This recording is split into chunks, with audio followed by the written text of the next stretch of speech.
오늘 우리에게 주시는 하나님의 말씀 마태복음 11장 10절에서 11절. 마태복음 11장 10절과 11절입니다.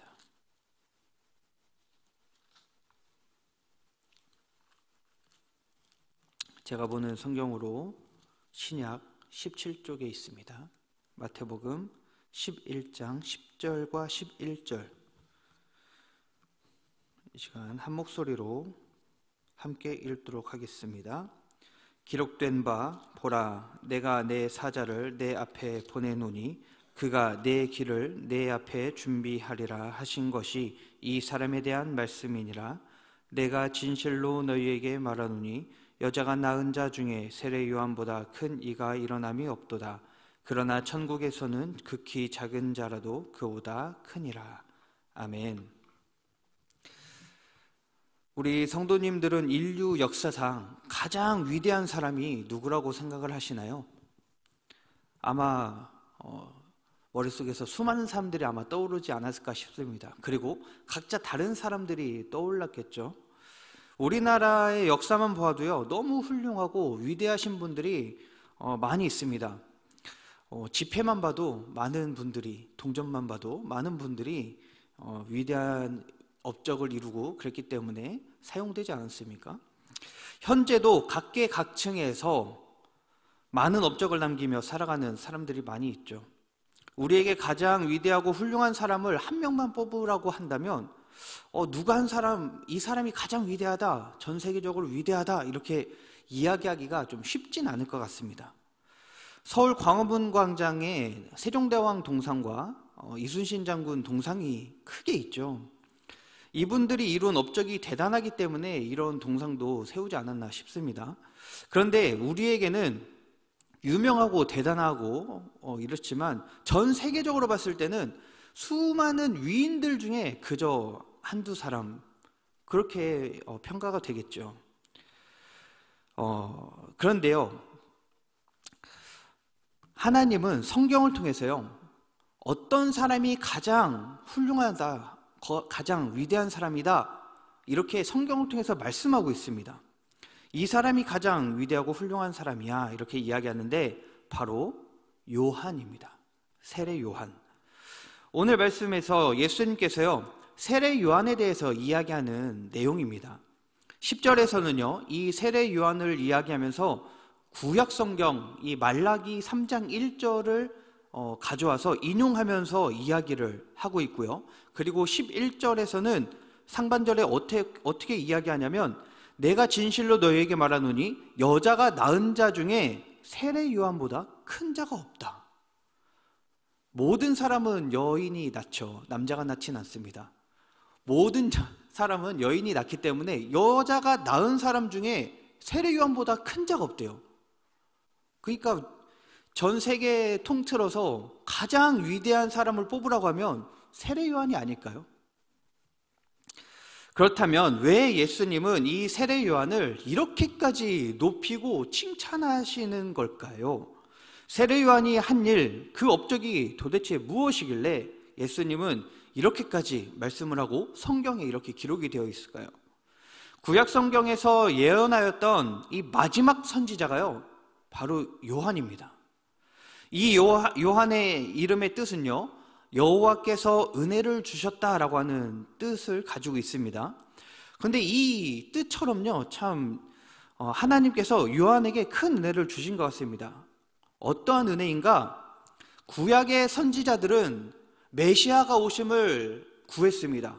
고대했죠. 기다렸습니다. 그런데 구약의 수많은 이 선지자들은 예수님을, 메시아를 보지 못하고 죽었죠. 그런데 누구만 봤다고요? 요한, 마지막 선지자인 이 요한은 메시아를 눈으로 확인하고 죽었습니다. 이게 하나님께서 주신 은혜 중에 하나가 아닐까, 큰 은혜 중에 하나가 아닐까 싶습니다. 마치 그 이름처럼 여호와께서 은혜를 주셨다, 메시아를 보는 은혜를 주신 것 같습니다. 이 마지막 선지자인 요한이 했던 일은요, 어떻게 보면 단 하나라고 할 수 있습니다. 하나, 무엇이냐면 메시아이신 예수님이 오심을 선포하는 거였죠. 예수님이 오실 그 길을 예비하는 것, 이게 요한이 한 일이었습니다. 재미있는 것은 우리가 위대한 사람이라고 하면 그 사람의 어떤 신분, 권위, 권력 또는 어떠한 업적 이런 것들을 두고 위대한 사람인지 아닌지 이거를 우리가 판단을 합니다. 그리고 위대하다라고 하는 사람은 대부분 보면 높은 신분을 가지고 있는 사람이 대부분이죠. 권위가 막강한 사람들이 더러 있습니다. 그런데 오늘 말씀에 나오는 요한은 어떤 사람이냐? 제사장 가문의 출신 사람입니다. 그만큼 종교적 이 지도자층에 있을 법한 그런 사람이에요. 그런 위치에 자리를 잡을 수 있는 사람인데 심지어 메시아로 오신 예수님보다 신분이 더 높은 거죠.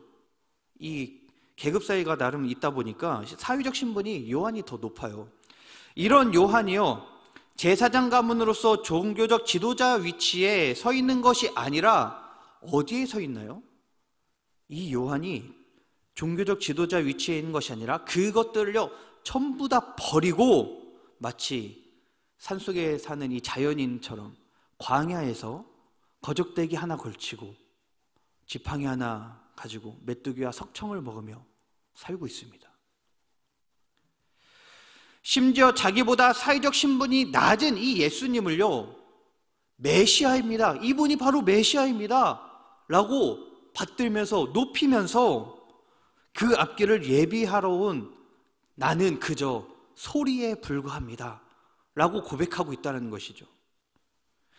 이것만 놓고 보면요, 세상적인 기준으로 세례 요한은 저 사람 위대하다, 엄청난 업적을 세웠다 라고 말하기가 쉽지 않습니다.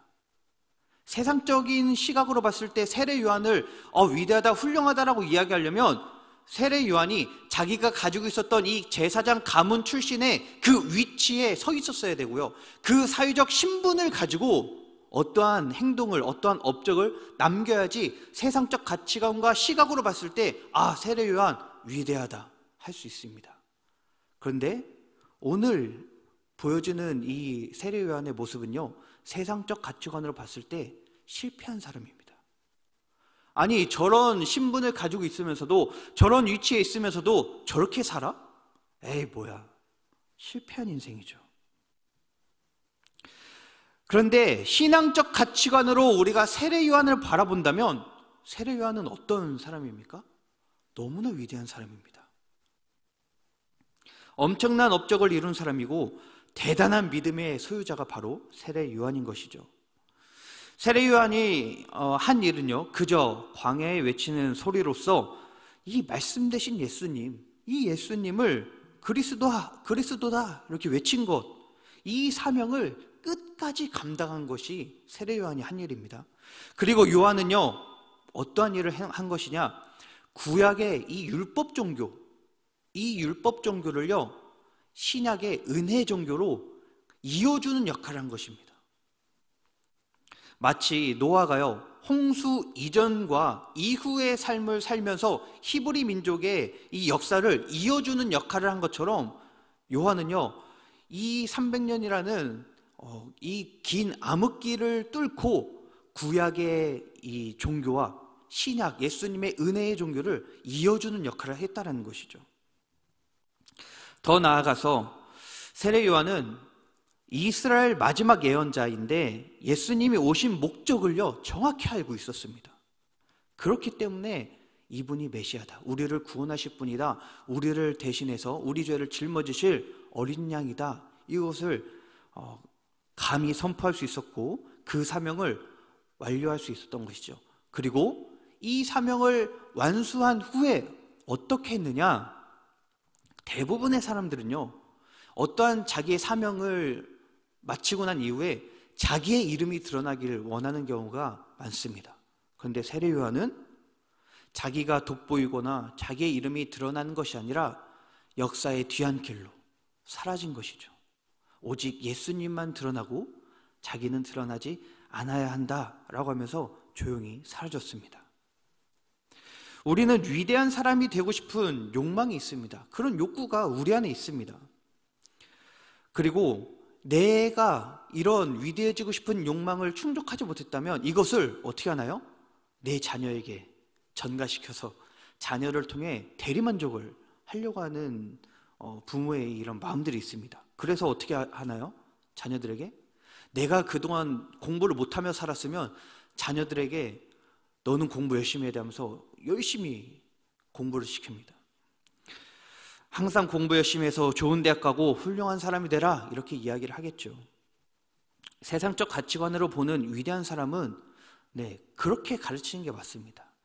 그렇게 교육해야죠. 유명한 좋은 대학 가고요. 그리고 좋은 직장 다니고요. 이게 세상적으로 봤을 땐 그게 훌륭한 사람이겠죠.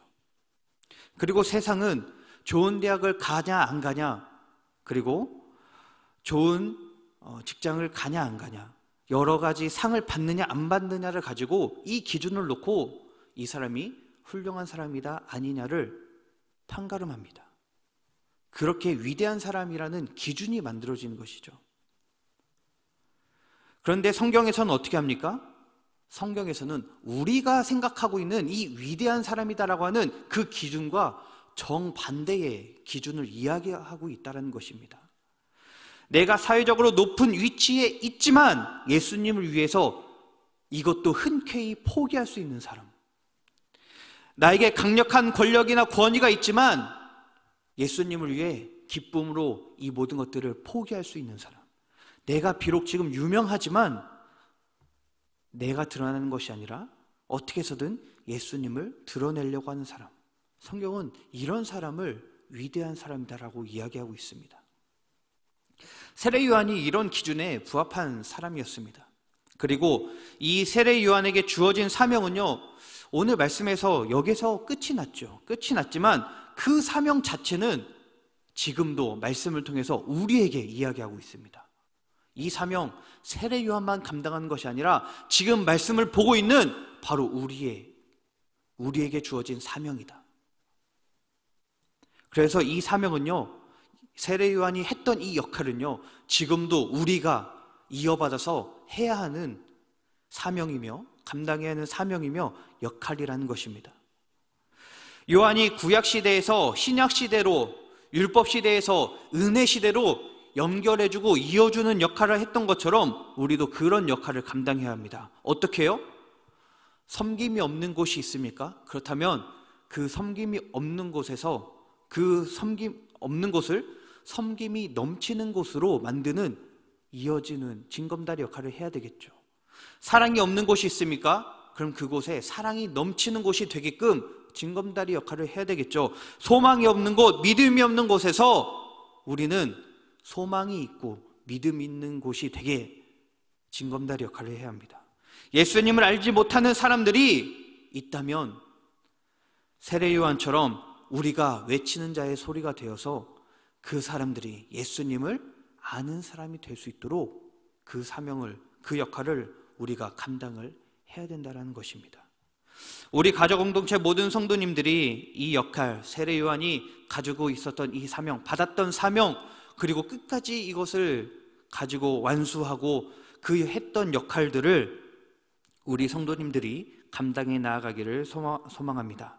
이 역할을 감당해 나아갈 때 오늘 말씀 11절 하반절에 말씀하시는 것처럼 천국에서는 극히 작은 자라도 그보다, 요한이죠, 요한보다 크다라고 하는 이 칭찬이 있을 줄 믿습니다. 그 은혜를 누리는 우리 성도님들 되기를 간절히 소망합니다.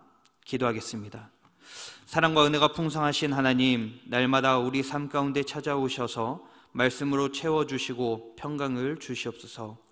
이 세상을 살아가며 우리는 유명한 사람, 높은 사람, 권력과 권위가 있는 사람이 되고자 하는 이 욕망이 있습니다. 이것 자체가 잘못이 아니라 예수님보다 이것이 우선되는 우리의 마음, 우리의 가치관, 이것이 잘못임을 깨달아서 세상 중심적 가치관을 멀리하는 우리의 신앙이 되게 하여 주시옵소서.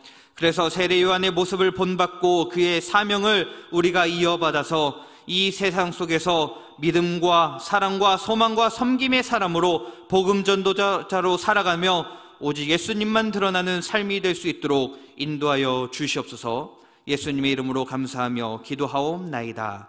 아멘. 하늘에 계신 우리 아버지, 아버지의 이름을 거룩하게 하시며 아버지의 나라가 오게 하시며 아버지의 뜻이 하늘에서와 같이 땅에서도 이루어지게 하소서. 오늘 우리에게 일용할 양식을 주시고 우리가 우리에게 잘못한 사람을 용서하여 준 것 같이 우리 죄를 용서하여 주시고 우리를 시험에 빠지지 않게 하시고 악에서 구하소서. 나라와 권능과 영광이 영원히 아버지의 것입니다. 아멘.